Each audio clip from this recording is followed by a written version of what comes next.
No, John. We're in John 15 this morning. And we're going to do all of John 15 this morning. All of John 15. In fact, for the next 3 weeks, we're going to do a chapter a week. And you're going, oh, that's too much. Well, we're going to do 15 this week, 16 next week, 17 the week after that. And they are, a lot of people consider them kind of the high point in what's in John. So I feel sort of bad that we got to go at them so fast, but that's what we're going to do.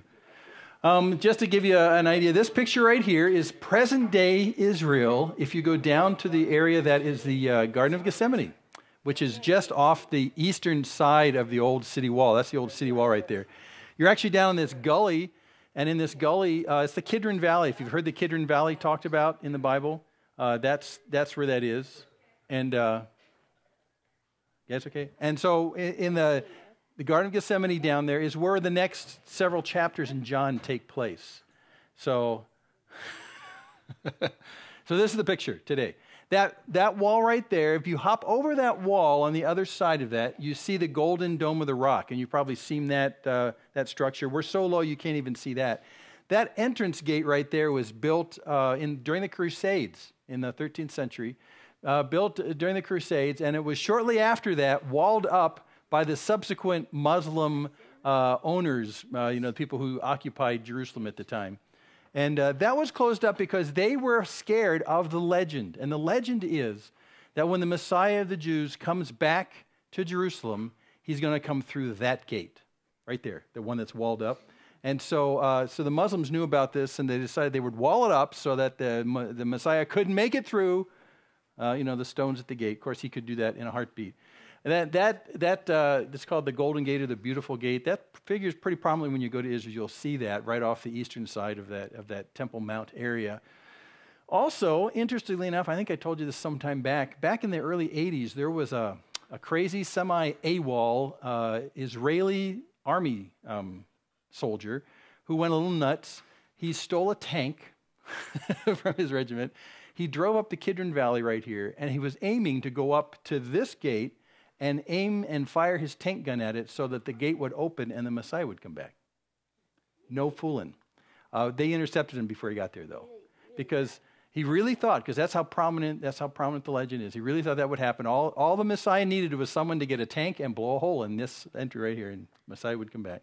They intercepted him because if he'd blown a hole in this, it probably would have caused, World War III in Israel between the Muslims and the Jews. So anyway, where we are today is what we talked about before, these private discussions with the apostles that Jesus is having, started in chapter 13 downtown. Now we're out in the Garden of Gethsemane in chapter 15.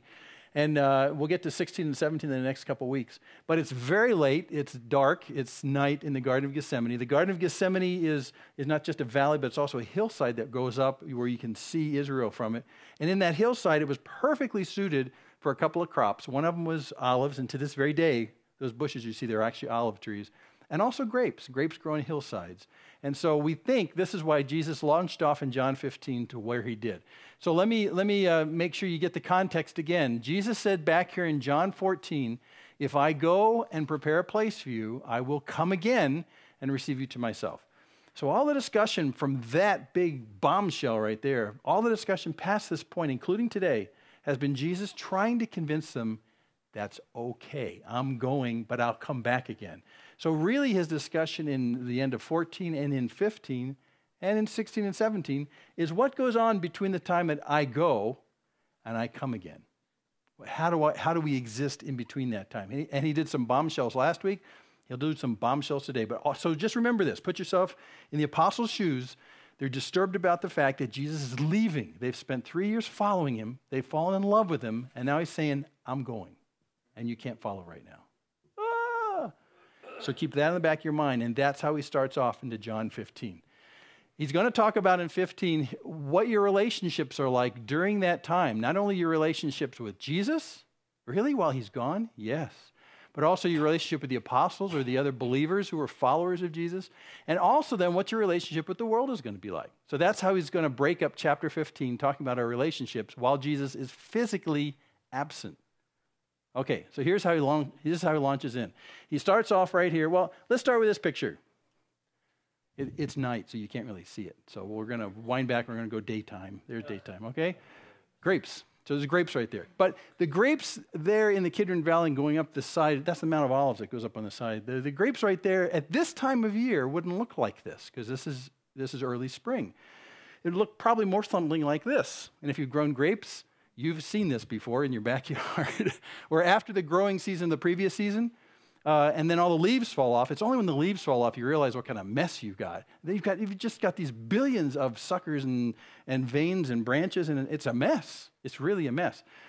So by the time the apostles get to the Garden of Gethsemane, and where there's probably grapes down there, they're either seeing this or they're seeing the pruned version of this, which looks like this. And that's a happy grapevine right there, believe it or not. Grapes love to be whacked back, just whacked back. And you usually whack them back in a very skillful way. If you ever keep grapes, don't just let them go nuts, because they'll just go nuts and they won't really produce good grapes. You really have to stay on them year after year after year. After they bear, in the wintertime, cut them down, select the pieces that you want to be fruit-bearing branches, get rid of the ones that aren't going to be. I mean, you have to be ruthless. Ruthless. And if you look at this picture, see the piles of the cuttings up there on the top of the picture? I mean, you cut them off and you're just kind of crying, going, oh, I'm killing them. But this is necessary with grapes. So this is probably what they see in the dark that night after they come across the Kidron Valley and they come into this area. And Jesus sees this and he's thinking, I'm going to talk to them about what life will be like with me physically gone before I come back. So let's use this vine. So this is how he starts out. He says, I am the true vine and my Father is the vine dresser. And I thought I'd include this picture of this vine. This vine, this grapevine right here, was planted in Southern California in 1773. That's how old that is. It's in near one of the missions near Los Angeles. But he says, I'm the true vine, he says. Here's the metaphor going on. You see these vines right here, the branches that have been pruned, the vine that goes into the ground. I am the true vine. And so their heads are kind of spinning right here. And guess who's the person who actually trims the branches? It's my Father. So he's going to start a metaphor that he's going to hope kind of fuels their relationship with him as they go on between the time that he goes and he comes back. I'm the vine, he says. He says, every branch in me that does not bear fruit, he takes away. And every branch that bears fruit, well, he prunes it so that it may bear more fruit. Now, at this point, some people start to get a little scared because no one wants to be the pruned branch. But we have to be a little careful what he's saying here. So let's look closely at it for a second. Keep in mind, since the Father is the vine dresser, he's the one who's responsible for pruning, he's responsible for fruitfulness, is what the deal is. It's not just cutting and whacking for the sake of cutting and whacking, because actually, when we pruned our grapevines back where we used to live, it hurts to do it, but it's necessary for fruitfulness. So he's saying the Father is the one who is responsible for that fruitfulness. There's two kinds of branches right here. Did you notice this? He says, number one, every branch in me that does not bear fruit, he takes away. So there's certain branches that didn't bear any fruit last year, and guess what? They're not going to next year as well. So the deal with that is you got to take that branch and just get rid of it. Just whack it off and get rid of it. It has no usefulness in terms of bearing fruit. He takes it away. But then there's another kind of branch here. Oh, sorry, I forgot about this. Romans 11, this is a great example. Romans 11, Paul talks about this branch and this pruning, and in terms of the nation of Israel. The nation of Israel was a branch off of the vine of who God is that started to not bear fruit. And Paul says in 11:17 of Romans, some of the branches were broken off, talking about the Jews. And you, the Gentiles, being a wild olive, were grafted in among them and became partaker with them of the rich root of the olive tree. So there was at one time a fruitfulness in the Jews as they were, in God, in this vine, but then they lost that fruitfulness. So God cut them out. And you say to yourselves, well, are the Jews no longer God's promised people? Did he whack them off and throw them away? No, because Paul goes in after this and says this. This is cool. Just a few verses later. And they, meaning the Jews, also, if they do not continue in their unbelief, will be grafted in, for God's able to graft them in again. But you notice the if clause right there? If they do not continue in their unbelief. And what's the nature of their unbelief? Their belief about who Jesus is as Messiah.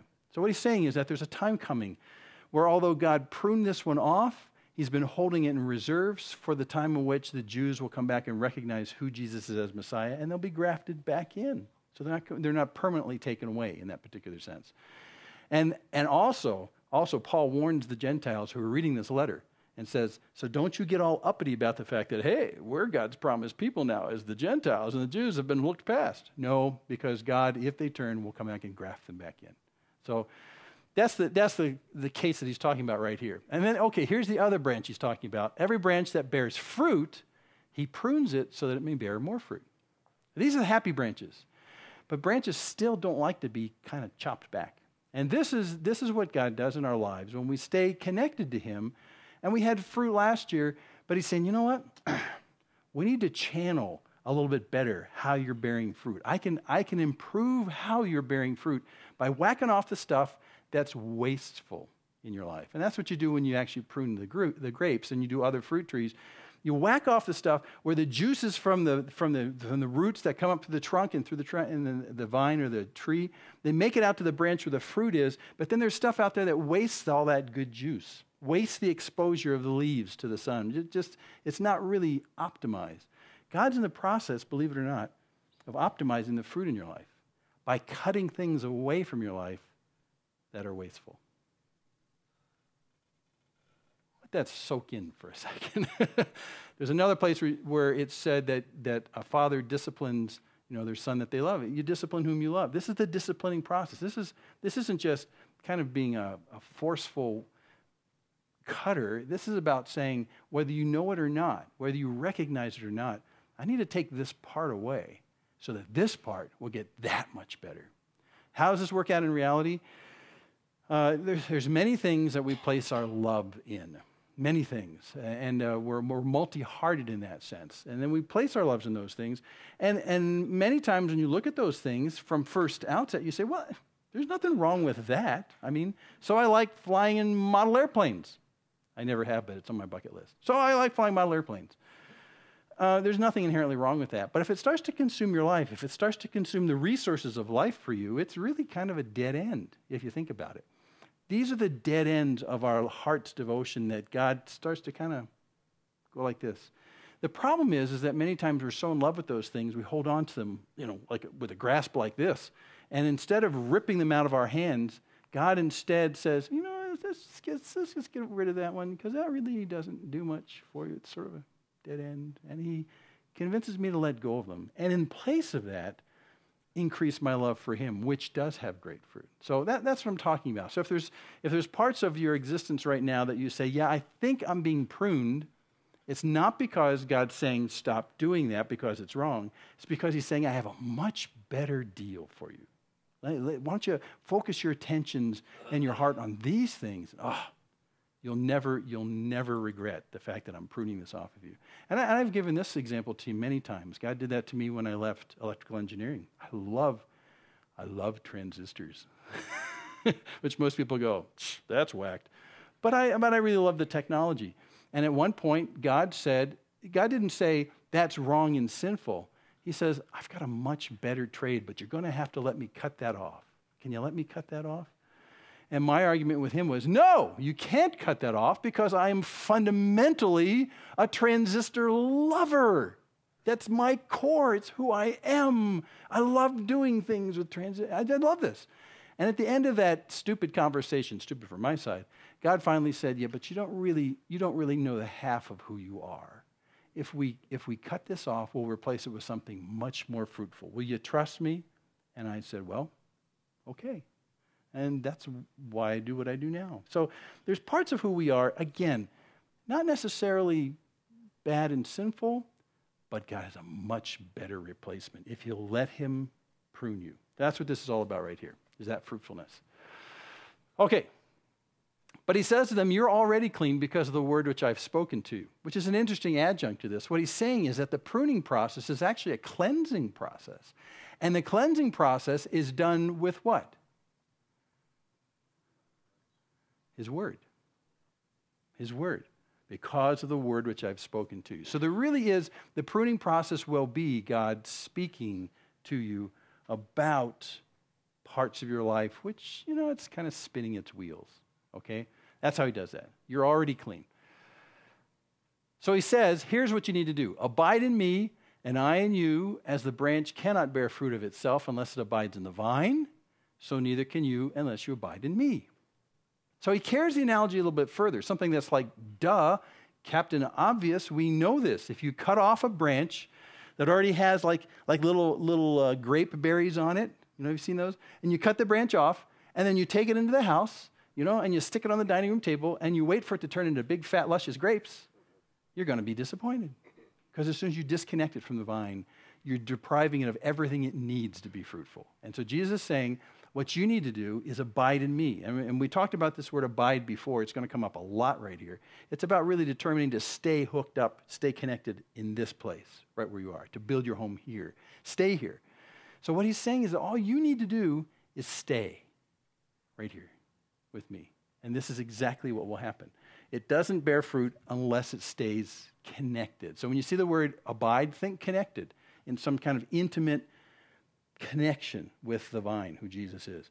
We did this years ago. Karen and I used to take youth groups out on the road, and we came here going on the road, and we were studying through John, and so I actually clipped off one of our grape vines at home, one of the branches, and it had a small cluster of grapes on it, all about the size of BBs, but a lot of them on these, and nice big fat leaves and all that kind of stuff. And I took that one little piece that had the grapes and the leaves, and I stuck it in a big gallon Ziploc bag. And we took it on the road for 2 weeks. And we would take it out periodically, and after a couple of days, still not looking too bad, really. But the grapes aren't growing. They're not really improving at all. And in fact, after 2 weeks, it's not only not improving, it's dead. So it's a very, and those little grapes, they're just falling off like little BBs. It was kind of sad, really kind of sad. So, but it's an obvious thing. Jesus is saying, that's exactly, since I go and I will come back again, during this time, you need to abide in me. Because if you don't, you'll wilt and die and there will be no fruit. A branch cannot bear fruit of itself unless it abides in the vine. One of the big lies that Satan brings to us in our life now, in between the time that he goes and he comes back, is that we can be independent Christians. We can just be independent. All we need to do is read the Bible, find out what we're supposed to do and not to do, make a list, check it twice, do it right? Naughty, nice. And we do all those things independently, and if we do those things independently, we've found real life. And Jesus says, it's not that at all. Because if you're independent, you won't find life. Can't do anything apart from me. There's something about the normal Christian life that is intimately connected to the vine, Jesus. And when you disconnect, the fruit goes away, and not only does the fruit go away, but you get stinky and moldy, like my vine in the Ziploc bag. Okay, so that's really what he's talking about, intimate, ongoing. If your life with Christ is a life of independence, you're going the wrong way. It should be a life of growing dependence on him, and then life flows. He talks more about this. I'm the vine, you're the branches. He who abides in me and I in him, he bears much fruit. For apart from me, you can do almost anything, but not everything. No, that's not what he says. Apart from me, you can do how much? Nothing at all. That's how total living, abiding in Christ is on the impact of life for us. I can do nothing. Apart from him, I can do nothing. Apart from him, I can do nothing. You got to let that sink in, because pretty soon here, the apostles will look like they're on their own. It'll look like Jesus has died, resurrected, gone back to heaven. He's out of here, and they're on their own. They'll be shipped out when the dispersion happens, when in 70 AD, the Jews as well as the Christians will all just scatter around the world. And they'll feel like, I'm independent. I'm an independent contractor missionary for Jesus. I'm just out here on my own. They scattered all over the world. And yet what they remembered was this: I need to stay connected to Jesus, or else in this scattering, in this what looks like an independent stature, I'll just dry up and all my little BB grapes will fall off. If I want to be fruitful for where I am, I need to somehow stay in him. And here's the quandary of this point. How is it that when Jesus goes and we stay, that we can stay connected to him? That's the pragmatic question of the day. How can we do it? Because we already know Jesus is saying that if you don't stay connected to me, you can do nothing. Dependence on Jesus. We'll answer that question as we go on. So, see how many times abide there? There, abide. It really means just say to put down your stakes and stay right here. Don't go anywhere else. Abide, stay right here. Verse 6, if anyone does not abide in me, He's thrown away as a branch, dries up, and they gather them and cast them into the fire, and they're burned. Now, if this is raising a specter of fear, it should a little bit. Just a little bit. It should a little bit. The whole idea of the fact that we have a creator God who created everything, who invested into this creation and in us the gift of life, some connection to that source of life, and yet to squander it on wasteful stuff, squander it on selfish stuff. In the end, God is going to judge mankind on the basis of the fact that I gave you life, I gave you breath, I gave you all that you have. I'm your creator. I've given you all this kind of stuff. You didn't earn any of this stuff. I gave that to you, and what did you do with it? No fruit at all. And in the end, that wastefulness will be that'll be the fundamental nature of your judgment, really, will be the fact that he gave you as a loving creator father, and you just took and used and ran away. A very prodigal son kind of orientation. But in coming back to him through the blood of Jesus, we can fix all that. But the problem is, and this is how most people look at this passage, those who have partaken of the general grace of God in terms of the giving of life and stuff like that, in the end, because they will be disconnected from the real source of life, Jesus himself, he'll say, cut off and burned. That's a metaphorical description of hell right there. And the problem is right here, see what their problem was right there? Why is it that they're in this category at the beginning of chapter 6? Is it because they didn't produce enough fruit? It's because they didn't abide. The fundamental problem isn't that they weren't independent enough to produce enough self-made fruit. The problem was that they decided never to abide in the vine, which is speak for they never decided to live in Jesus, to be dependent on him. They said, forget you, we don't want any of that stuff. You've given us enough so far, we're just going to do our own thing. They didn't abide in the vine. And as a result, it was their choice to wither. And in the end, they're burned. Now, even during that time, these vine cuttings that you see piled up on the top of the picture, they're even really bad kindling for wood. There was a law that said that when you came to the temple, they would bring sacrifices, burnt offerings, the priests at the temple did not have all the firewood for that. You had to bring firewood as well as the offering. Remember when Abraham went to sacrifice Isaac? He brought wood with him. By law, during that time, you couldn't bring vine cuttings because they burned so badly. I mean, they're just junk, just total waste junk. And you just hardly can do anything with them. So you'd have to build a fire starting with some other wood and hope that it would take the grapevines and burn them. I mean, that's how useless. And they knew this. They looked at those cuttings and they said, you're right, those are totally useless. Well, those who choose not to abide in Jesus will find themselves in that position. Okay. If you abide in me and my words abide in you, ask whatever you wish and it'll be done for you. This is cool. You mean I can memorize a few verses from the Bible, words abide in me, and I'll memorize John 3:16. And then what I can do is I can pray and say, God, I want to win the lottery this week. And he'll say, okay, here you go. Life's not that nice. Now, what's wrong with that thinking?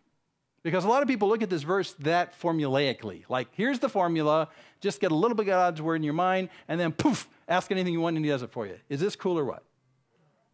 Well, it's no. When he says, my words abide in you, he's not just saying memorizing a few things. He's talking about the fact that you have allowed God's words, Jesus' words, to actually come and reside in you and live in you. It's a life-changing kind of thing. Back in Jeremiah 31, he says that the time's going to change where God's word isn't going to be just etched on stone. Remember the Ten Commandments and remember all that kind of stuff? And he says it's not just going to be written on stone. It's going to be written on your heart. It'll actually abide inside you. There's an implication of love and treasuring. And earlier in these chapters, he said, if you keep my words, which means actually treasure them and hold on to them and not let them slip through your hands, it's that kind of love for who he is, even embodied in every word he says. It changes you. It actually changes your will, and it changes the direction of what you want to do in life so that your will and his will start to become one. And so like Jesus in the garden, later on, He'll say, not my will, but yours be done. And that's actually the watchword of a Christian as we mature. Say, God, it's really not about me. It's all about you. His word resides in you. And then Jesus says in another place, if you pray according to my will, it'll be done for you. And that's exactly what he's talking about here. You will be asking in prayer for the very things that God himself wants to have happen in your life. Yeah. And that's how it works. That's what the abiding is. Not only you abide in me, but my words abide in you. If you go back to the metaphor, the picture of the juices coming up through the vine, and they're going into the vine, in the branches, and they come down into the fruit. It's really, what is it you do with that stuff that comes from the vine? That internal life juice that comes and goes in the branches. What is it you do with that? Well, it turns into fruit. The very essence of what that is comes from Jesus. But as well, you let it abide in the structure of you as a branch and grapes. You let it be there rather than saying, ooh, I don't like that stuff. Don't let that stuff come here. I'll abide in you, but ooh, icky, grape juice coming from the vine. No, it's really a choice to let it abide in you. And that's what he's talking about.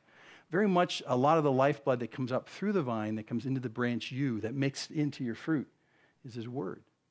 And we fall in love with him. We fall in love with his word. So that's part of the process right there. He says, my Father is glorified by this, which means the Father. Do you remember how we retranslated glory the other couple weeks ago? The awesome revealing. The awesome reveal. They do reveals on TV shows today, right? This is a reveal that once it's made known and big, the reaction is awe. Not awesome like, oh, dude, awesome, but more like awe. It's an awesome reveal, something made known that you take a couple steps back, your jaw drops, you go, wow. Glorify. So he says these things, this fruit that he intends to grow on you, and your connection to the vine, Jesus, for this fruit to happen, it's intended so that the Father will be glorified, not us. But the temptation is when there's fruit in your life, here I am, the branches, check out my grapes. Huh? Yeah, check out these grapes. Huh? Let's see your grapes. Come on. What do you think? Huh? And it's actually an issue about hoping that people find awe in you rather than awe in him. The interesting thing is when this fruit grows on you, people say, I don't think you did that by yourself, did you? You go, no, it's not really me, really. No. Well, then where'd that come from? From God. That's how it glorifies God. It takes a village. No, it doesn't take a village. It takes God. He's glorified that you bear much fruit and so prove to be my disciples. Prove. You remember he was saying just in a couple breaths back, he says, you're going to be doing works and greater works than I've done. And that's going to what? Cause men to praise you? No. Cause men to glorify the Father. Jesus says back in Matthew 5, let your good works so shine that they'll glorify you? No, that they'll glorify the Father. So this fruit is something that actually draws people's attention back to God and not to you. That's a really big deal. So the next time you've got your fruit hanging there and you want people to see it so they'll kind of think how awesome you are, just put your arms down. That's just stupid. Okay, it glorifies God. So here's how it works. Here's my schematic for the vine and the branches. He says something really cool right here in verse 9. Just as the Father has loved me, think of the Father as the one who supplies the juices out of the dirt that comes into the vine. Okay? Just as the Father has loved me, I have also loved you. And what do you need to do? Abide in my love, which is what? Just stand right there. So really, the message of the entire Bible is that we have a creator God who loves us and wants to include us in the love that he has already in the Godhead. He wants to include us in that. His love has been made known through Jesus to us in a practical way, and all we have to do is work really hard to earn his love. No. Just live there. Just say, that's where I'm going to stay. It means also by implication, you're not going to go running around looking for other places to plant yourself, hoping that great vine juices comes from that thing. Right? We had dwarf fruit trees in our backyard.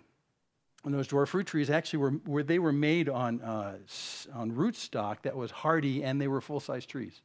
But then they would let that trunk come up, and they would graft in branches that came from dwarf trees. And you could graft them in there. But sometimes the grafts didn't work because the juice that comes from the roots up through the trunk into that graft wouldn't make it into the branch, and the branch would die. So what he's saying right here is this. This branch needs to choose to stay right here in this graft, right here. Not to say, I'm not sure this is going to really work out. Let's go somewhere else. Let's plug into Buddha. Let's go over here. Let's plug into Muhammad. Let's go over and plug into my girlfriend. No, it's not all that at all. It's about saying, I'm choosing to stay right here. It's a choice to stay with Jesus and to find life in him rather than just running around all over the place. God indicted the nation of Israel, if you look through the Old Testament, for the fact that they did this very thing. But he used more of a husband-wife metaphor. He says, Israel, you're my wife, I'm your husband in that sense. We made vows to one another, but yet you have disconnected from me and you've gone looking for life with other men, metaphorically speaking. And you just seem to not realize that you'll only find life in me. That's exactly what he's talking about here. Abide in the vine. My Father has loved me. I have loved you. What do you have to do? Stay right there. Just receive it as it comes to you. Stay connected to him and not anywhere else. Okay? He goes on with the metaphor. If you keep my commandments, you'll abide in my love. So that's that connection right up there. Remember, keep my commandments is not obey my commandments. That's not what the Greek word means. It means actually to treasure and to watch over and guard. Something it's a very protective kind of, I want to keep your commandments, your words. Then you'll be abiding in my love, just as I have kept my Father's commandments and abide in his love, which is a process that happens down here. So he's saying there really is a strong connection. He's using the word commandments because it's not just about advice about life. He's talking about the very things that he's extraordinarily insistent upon, that are immovable, the truths that don't change. He says, if you are in the process of saying, I love these, I treasure these, I hold on to these, I think about these, I consider these all the time, rather than all the other alternatives. Yeah. The commandment, just like taking medicines. Just like taking medicine. It's kind of similar. Yeah, where do you get that life from? Where do you get that healing from? So he's saying, if you're doing these things, then what you're doing is abiding in my love. Now, I used the metaphor last week as well about the love letters that Dorothy sent me that I keep in a little tin box in the bedroom. I was going to look at them this week, but I forgot. Sorry. But there is a real sense in which I can say truthfully that if I loved Dorothy and burned those letters, there's something wrong with my head. I loved her and I treasured those words. That's what he's saying right here. That's part of abiding in the love of God, is living in and treasuring his words to us. And in a real sense, I've heard people say this before, the Bible is like God's love letter to us. When you read it, there's life because it reveals who he is. And I say, that's who I want. I treasure those things. And he's extending it. You'll abide in my love. And just like I did, Jesus says, I abide in his love because I treasure what he says as well. So this is all, it's a connection between his word and loving who he is. That's one of the keys to how this whole thing works. How are you going to abide in him between the time that he goes and comes back for us? His word is key. And I'll say this many times, is that I can always give you a read on someone's walk with the Lord by talking to them about the word. I mean, what is it? What's your favorite passage in the word? Is there anything that's ever jumped out to you? Tell me about the life of Jesus you've read about in Matthew, Mark, Luke, and John. Are there any scenes that you go, oh? Because if there's something about that word that evokes a love reaction in you, then I know that you must love him because you love his words. Boy, I could just make a laundry list. And maybe your list is shorter than mine. It's not a big deal. But there is an intimate role of God's word in your life to abide in him. And that's just key. That's just totally key. Okay, let me push on. These things I've spoken to you so that my joy may be in you and that it'll be really big. That your joy will be made full. Your joy may be made full. Now let me be clear about this. The word joy is misunderstood many times. Many times you think joy looks like something like this. But most of the time, joy is more like this. It's okay. There's a settled peacefulness about the way life is going. A sense that things are going exactly according to plan. I'm not impervious to being troubled, but troubledness is just not a core of who I am all the time, because there's a sense in which there's a joy that permeates, and I go, everything's going exactly according to the plan. I live in the love of God. His love and his sovereignty apply to my life. I'm good. Now, I say that because when you misperceive joy as being this, then when you're not like this and you're more like this, you think you don't have joy anymore. The Christian life, again, is one where there's sort of ups and downs circumstantially. And the ups can be great ups, and the downs are real downs. I mean, you can have deaths in the family, you can have unexpected illnesses, you can have turnbacks in living situation that are just tragic. They're real ups and downs. But the issue is that joy from God is something that's consistent. It's a real sense in which, and you see this in early Job, but not much in late Job, there's a sense in which everything's going according to plan. It'll be okay. I can take my joy in who my relationship with God is, not in the fickleness of my circumstances. And understanding that there's nothing that separates me from the love of God. Joy results from those facts, is what I'm talking about. So Jesus says right here, if you want that kind of joy to be made full, then you need to understand how to abide in the vine, Jesus. And that's a big deal. Because when you're disconnected from the vine, Jesus, not only over a period of time do you wither and there is no fruit, but when the circumstances like a Ziploc bag or a hot sun in the back of the car that the Ziploc bag is in really bad circumstances, and we did that and it looked really bad. But bad circumstances can really accelerate the degree of your decay in life when you disconnect from Jesus. Bad circumstances can do that. But if you're connected to Jesus, the vine, the circumstances have a far less impact because you can say to yourself, but he loves me and I'm connected to him. And I love him and he loves me and he's sovereign and he's looking out for my best. Sure, I'm sitting here on the back shelf of the car and it's 120 degrees in the sun, but you know what? Be okay. That's really what joy is in a biblical sense.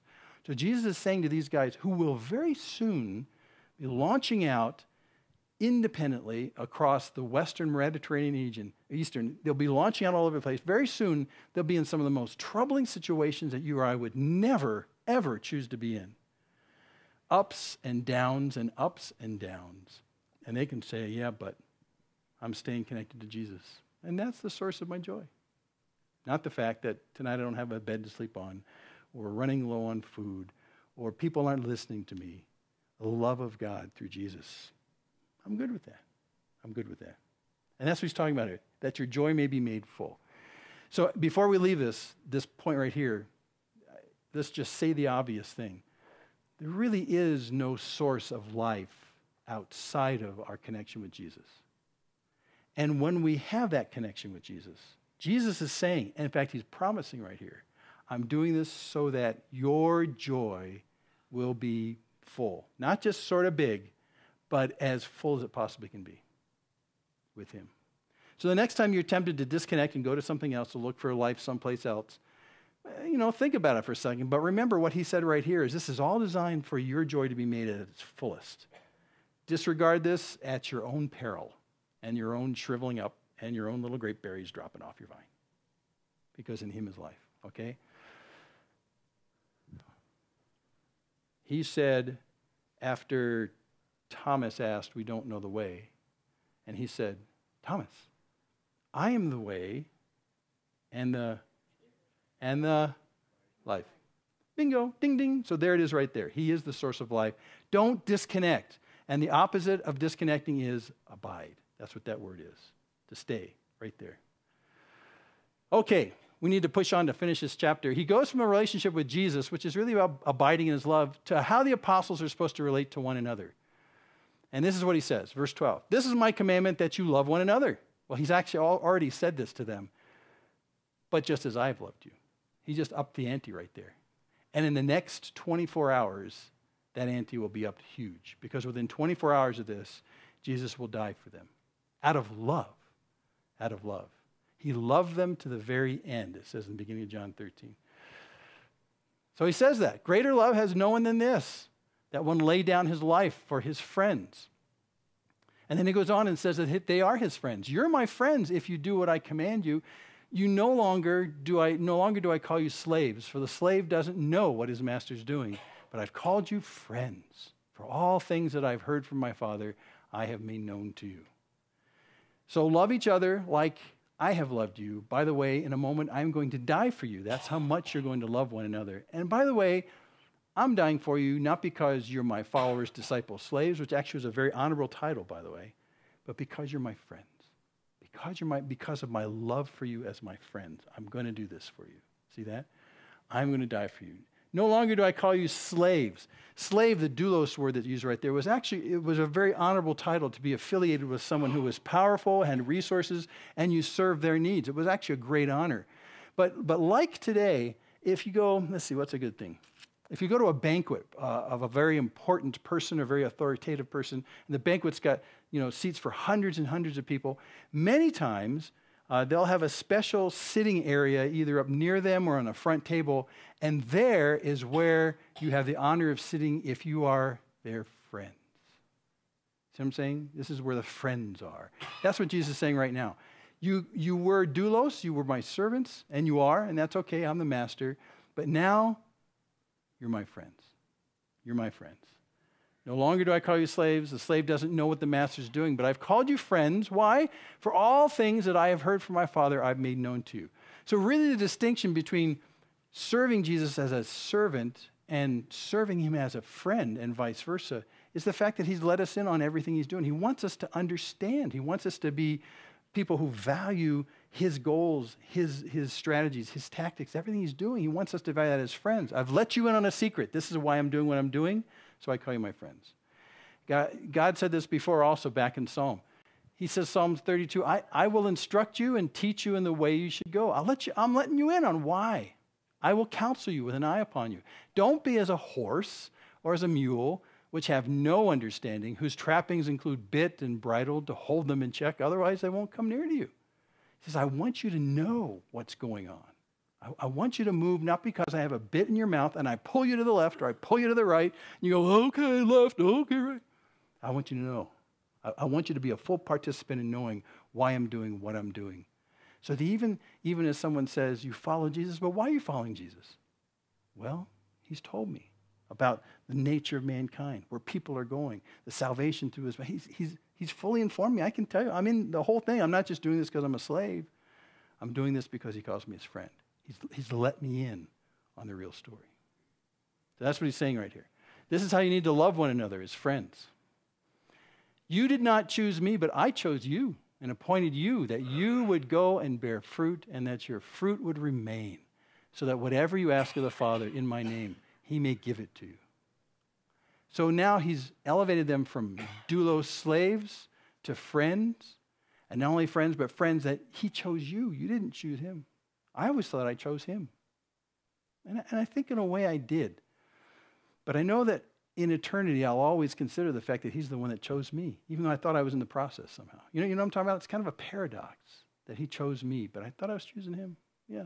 Well, I chose you, he says, to be my friends, and I chose you that you would have fruit that would remain through eternity. Now, what is that? What is fruit that remains through eternity? The fruit that remains even past your death? What kind of fruit is that?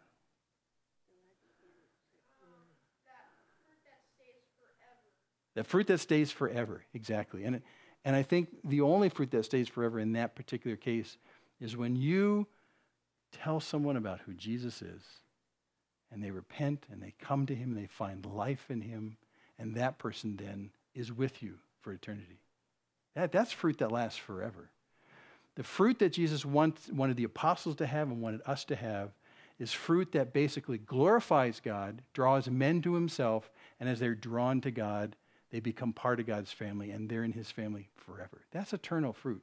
It's not about my deadlines that I accomplish in life. It's not about all my little tasks to do. It's not about remodeling the basement. All these things kind of neutral in a real sense. But some of these things, there are things that you can invest your time and effort in that will last through eternity.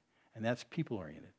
That's why you can ask the Father anything in his name, because that's the goal of the Father as well, to draw men to himself. And that's the fruit that he wants to hang on you, is the fruit that basically calls men to God. That's why it glorifies God and doesn't glorify you. If the fruit you have in your life directs people to dependence and glory in you, then you just short-circuit their ability to actually glorify God and go to him. The tragedy in many modern churches today is the fact that they're founded by an extraordinarily charismatic leader, usually a man. And people are attracted to that kind of charisma, and they come to that man. In a sense, they almost worship that man, or they'd say, I don't really worship him. But you sort of do, because you take the man out of the church, and are you left with a bunch of followers of Jesus, or are you left with followers of the man who now are going to look for another place to find a guy to follow? See, and that's really the determiner. If when I die, when I'm pulled out of here, if you all remain in your relationship with Jesus, good with me. And that's eternal fruit. And if your intention is to say, well, I need to find someone else like him because there's no one else like him. No, you need to say to yourself, there's no one like Jesus. And that relationship got started. And I'll miss him, but hey, I still got Jesus. That's what I want to do. That's really the big difference. This I command you, that you love one another. Yeah. And by the way, that's when it's really hard to love. These guys are going to be closer and more irritating to each other than my 3 roommates were in college, who didn't pick up their socks and who left messes in the kitchen and who expected other people. I did some of that too. Okay, I know what you're thinking. But I mean, there's an intimacy between them even after Jesus leaves. These guys do not come from the same background. They're not naturally prone to be with each other. They're not naturally prone to love each other. Let's just put it that way. I mean, it's hard to have a guy like Matthew come in, who was previously named Levi, who was a tax collector, who was ripping off all his family, and he didn't care because he was getting rich off of it. You're going to include him in there with this zealot guy, this zealot James, who came in, and he was for knocking the Romans out and doing a huge revolution full scale, and he was, it's like, power to the people. He was one of those guys, These guys came from 2 completely different ends of the spectrum, as well as the stupid fishermen, as well as, there's nothing these guys had in common.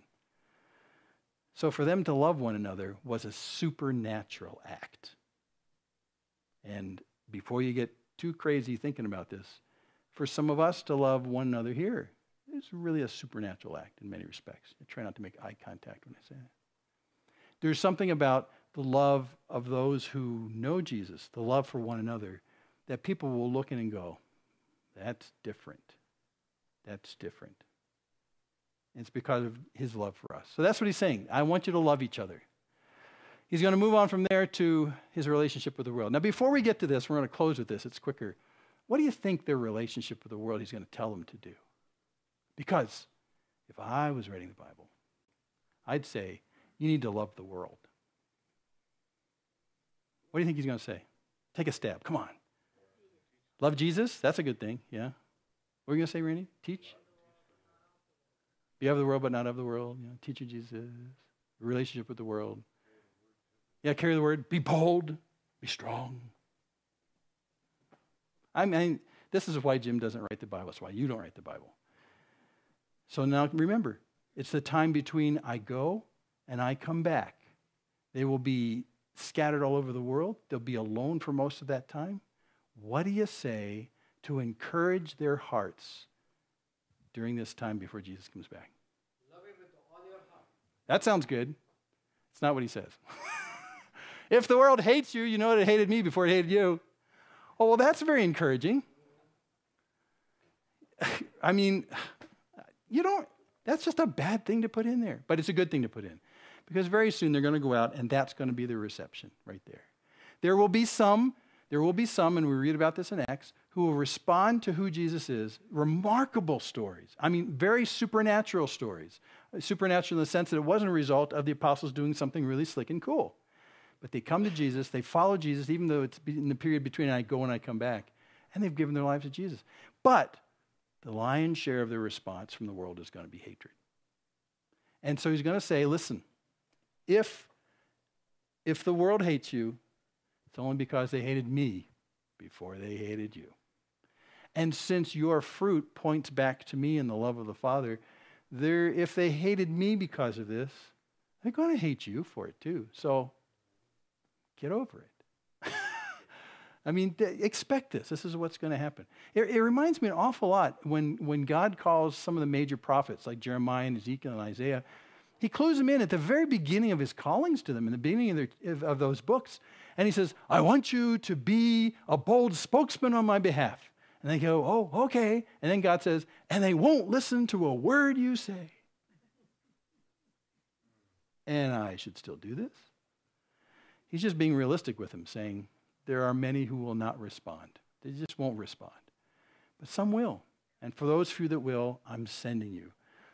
It's another way implicitly he's saying, if you keep a scorecard as a missionary, Paul or Peter or any of you guys, if you're keeping a scorecard about how many people come to me as opposed to those who hate me, and it looks like your scorecard is tilting in favor of the haters instead of the lovers of Jesus, don't take it personally because they hated me. Quit scoring yourself on how many people, because the expectation is many will hate. But that's because they hated me. And you're there speaking on my behalf, telling who I am, telling who God is through me. I mean, it's like they're going to hate you. John 1, we already read this a long time ago. He came to his own, and his own did not receive him. Remember that? But those who did, that's the nice clause after, but those who did, he gave the right to become children of God. But he came to his own, and they didn't receive him. And that's largely going to be our reception as well.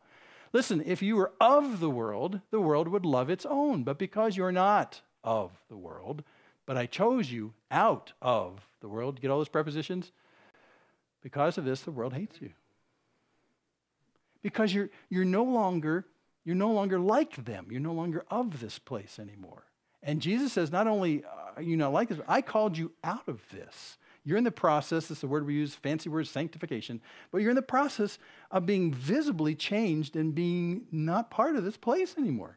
The loves that this place has, the morals that they have, for craziness they are, everything about this world, which is really pretty much upside down, it's ravaged by sin, all of that stuff, I'm slowly pulling you out of that.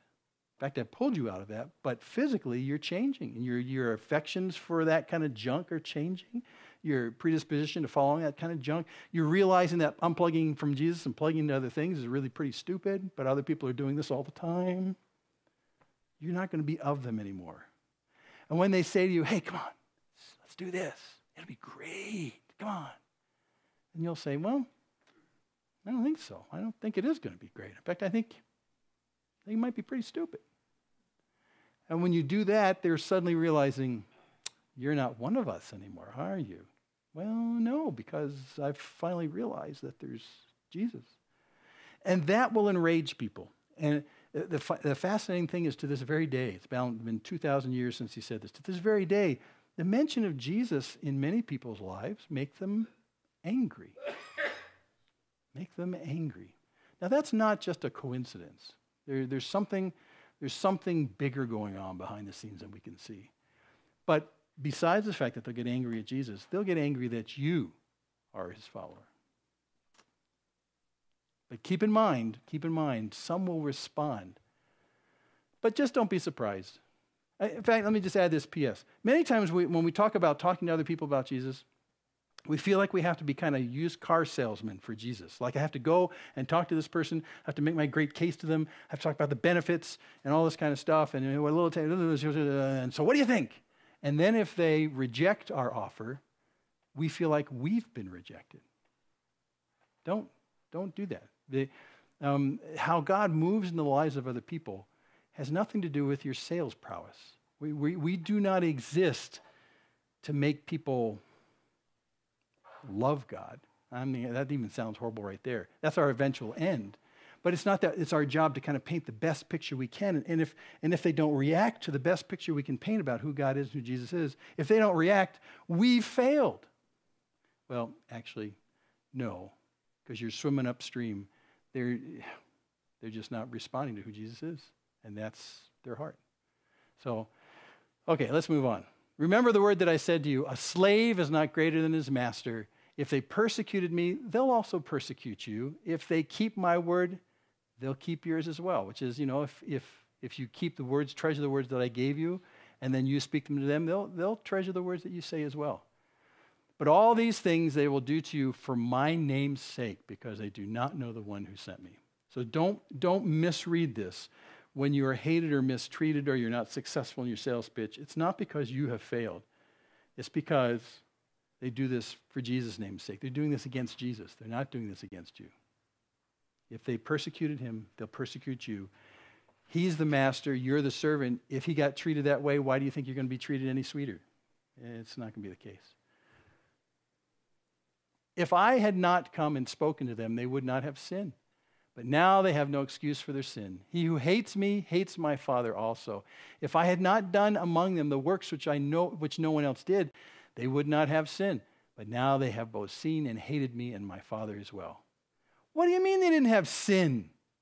Isn't everybody sinful? Well, everyone is sinful. But there is a capital S, sin. And that one will get you sent to hell. You know what that capital S sin is? Belief in Jesus. He said it to Nicodemus. Well, here, take a look at this. This is what he says to Nicodemus. He who believes in him, that talking about himself, is not judged. He who does not believe has been judged already because he has not believed in the name of the only begotten Son of God. In the end of everything, the sin that's going to be reckoned isn't the little symptomatic outgrowths in our life that are nasty, and they're nasty and they're bad. I'm not going to diminish those. But the big capital S sin is this, belief in Jesus.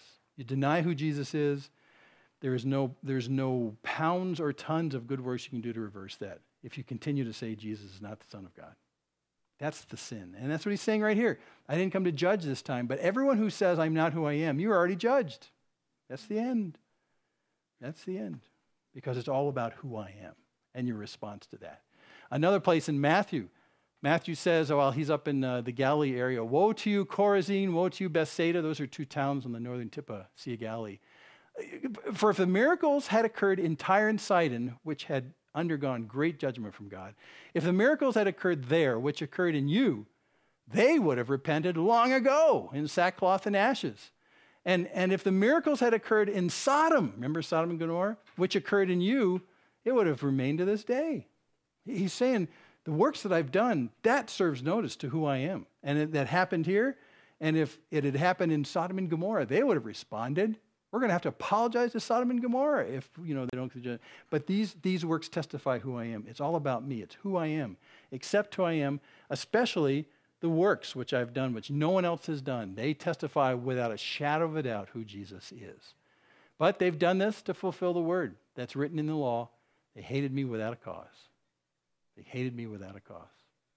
And so he's trying to get them to understand that if you feel like people are hating you without a cause, it's because that's what's going to happen. They hated Jesus without a cause, and you're bringing fruit to try and draw them to Jesus, and they'll hate that as well. What's the cause? Why do you hate me? Because I'm just not for this Jesus guy. We were talking about this a while ago. A friend of mine who was... actually wasn't a friend, he was a guy who confronted me, he was Jewish. So listen, my Jewish background tells me that I'm Jewish for one reason and one reason alone. And I said, because you follow God? What's the reason? One reason alone. I'm a Jew because I am not for Jesus. And from his perspective, which was not unusual, the world is separated into two groups. Those who are for Jesus and those who are against Jesus. And the ones who are against Jesus are the Jews. So it's impossible for a Jew, he said to me, face to face, inches from my face. It's impossible for a Jew ever to believe in Jesus because a Jew is a Jew because they're not about Jesus. That's our defining reason to be.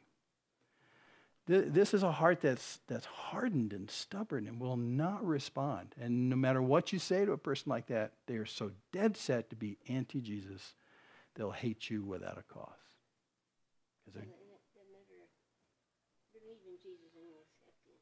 They'll never believe. But, like we read in Paul in Romans 11, if they believe in turn, they'll be grafted back in. Believe who Jesus is. By the way, that's the greatest prayer you can do for the nation of Israel right now. A lot of people have a wrong approach to the nation of Israel. Oh, they're God's chosen people. They're in already. Oh. Well, actually, no. According to Paul in Romans 11 and other places, it's their attitude about Jesus that means everything. Absolutely everything. Sons of Abraham or no, doesn't matter. It's really all about Jesus. And so in Romans 11, he says they'll be grafted in if they come to believe who he is. And that's the whole issue. Okay, we're running long. Let's wrap this up. He says when the helper comes, remember that's the Parakletos, whom I will send to you from the Father. That is the Spirit of truth who proceeds from the Father. And this is how it all works after he goes. Then he says, check this out. This helper comes. Then he will testify about me. He will let you know about me. He will allow your relationship with me to proceed. He'll testify me. That's really cool. And in addition, you will testify also. That is what you understand in your growing relationship with Jesus, that the Parakletos, the helper, the Holy Spirit will allow you to do. You'll testify of that as well because you've been with me from the very beginning. So this is his last word to them as he talks about them going into the world. You're going to be hated. Get used to that. That's going to be more common than uncommon in your life. But by the way, I'm not leaving you alone. The Holy Spirit is coming, the Parakletos, the one who's called near. That's what Parakletos means, the one who's called near. He'll come near to me, and he will continue on an ongoing basis to testify about me. Your relationship with me, even though I come and I'll come back again later, your relationship with me can proceed on through the Holy Spirit. And that's how we can have a relationship with him, through his Holy Spirit. Testify of him. And as a result, we testify as well. So let's wrap this up. So he says, between the time I go and I come again, let's talk about our relationship with Jesus and the apostles in the world. The fundamental bottom line with our relationship with Jesus is to abide in him. Just to stay there, to stay there. With the apostles, love each other. People will be blown away by that. And with the world, well, just testify. But they'll hate you. But just testify. Because you will be growing in your understanding of me, and you can testify to what that is. Let me tell you, just next week, he's going to blow their mind again. But I tell you the truth, it's to your advantage that I go away. What? Yeah, it is. One quick story. A couple years ago, Dorothy and I were at a work camp in Navajo Mountain, south part of the state. And this is our theme for the week. It was John 15 about vine the branches. And in one of the big nights where I get up in front of 400 people and I tell them about the fact that you need to be connected to Jesus. We had used a prop earlier in that night. It was a big standing vine branch. It's a big stick. I've got it in my office. I should have brought it out. Big stick. And it was still laying on the stage there as I was doing this talk. And I challenged them to think about what you're connected to shows where you get life. Did you know that? You maintain connections. And where you maintain connections, that's where you get life. And so I challenged them to think about that. And then I just walked off this stage area with 400 people standing in these stands thinking about this. Didn't tell them where they could get up and leave or anything. They just kind of sat there. And we deliberately didn't want to tell them what to do. We didn't know what they were going to do. But I just challenged them to think about that and left them there. Walked out and left them. A few minutes later, Dorothy comes out in the hall where I am and she says, "You got to come back in and see this." So I walked back in.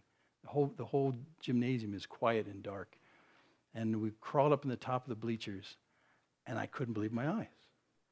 400 people had come off the bleachers to come down the stage area. You know what they had done?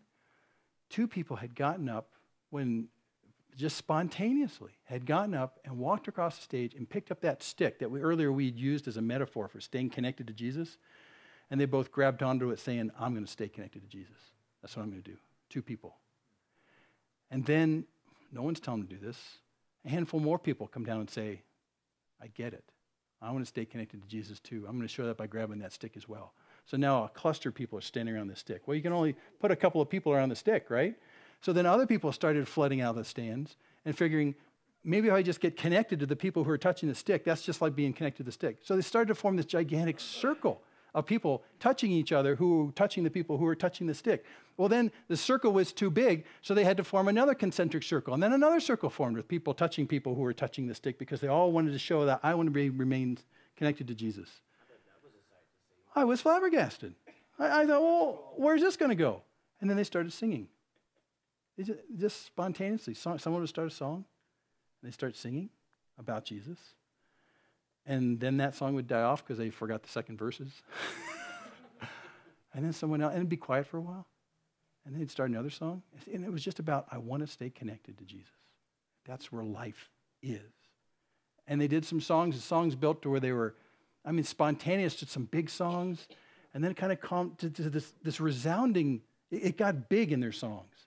And then suddenly there was this silence. And it was like, that's all I wanted to say. And then they just started to filter away and left the room. We were flabbergasted. So to this day, I keep that stick in my room to remind me that it really is all about staying connected to Jesus. That's where you'll find life. I can save you a lot of heartbreak in life. Don't go like this and try other things. Because apart from me, you can do nothing, Jesus said. There's life in him. And in this time between when he goes and when he comes back to get us, through the Holy Spirit, we can deepen our relationship with him, deepen our connection in the vine. We can abide with him and stay with him forever and grow in our knowledge of him, really. And it's to our advantage. He'll show us next week that we do that. One example, and I'll close with this. When you read in the Old Testament, they talk about this all the time in the Old Testament, believe it or not. But the word they use isn't abide.